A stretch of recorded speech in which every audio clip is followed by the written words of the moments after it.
100% মোক বহুত মানুহে ফোন আহিছে আৰু মই নিজেও 2-4বাৰ শুনিছোঁ। মোৰ বন্ধুবিলাকে যেতিয়া দিছে তেতিয়া মই শুনিছোঁ যে এইটো মোৰ নহয় সম্পূৰ্ণ। এইটো মই ভাবিছোঁ এইটো আজিকালি যিটো ছিষ্টেম থাকে ভইচ, লোকৰ ভইচটো মানে হেৰি কৰে যেনেকৈ আমাৰ মুখ্যমন্ত্ৰীৰ ভইচটো কোনোবা এজনে মিমি কৰি দিয়ে, তেনেকৈ আগত তৰুণ গগৈ ভইচটো ছেম উলিয়ায়। তেনেকৈ এটা মই ভাবিছোঁ ৰাজনীতি ষড়যন্ত্ৰ বুলি মই আজিৰ ডেটত ভাবিছোঁ। আৰু মই নিজকে অনুভৱ কৰিছোঁ। মোৰ মিছেছৰ লগতো পাতিছোঁ, মিছেছেও চাইছে আৰু তেওঁ কৈছে যে এইটো সম্পূৰ্ণ তোমাৰ ৰাজনীতি। তুমি যিহেতুকে আজি 20-21 বছৰ এই বিভিন্ন সমাজৰ লগত জড়িত আৰু আগন্তুক ইলেকশ্যনৰ কাৰণে যিহেতুকে মই অলপ ঘূৰি আছোঁ ৰাইজৰ মাজত এটা মোৰ আস্থা আছে।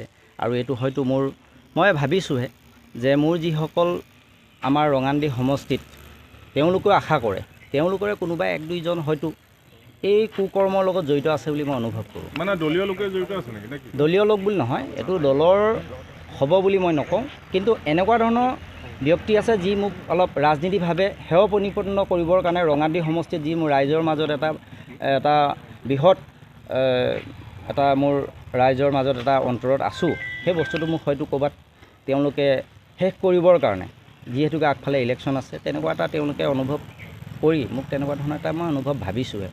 আৰু মোৰ যি বন্ধু বান্ধৱসকলে যি মোক ফোন কৰিছে তেওঁলোকেও কৈছে আপুনি চিন্তা কৰিব নালাগে, এইটো আপোনাৰ ভইচ নহয় আৰু এইটো আপোনাক এটা যে মেকিং কৰিছে আমিও বুজি পাওঁ।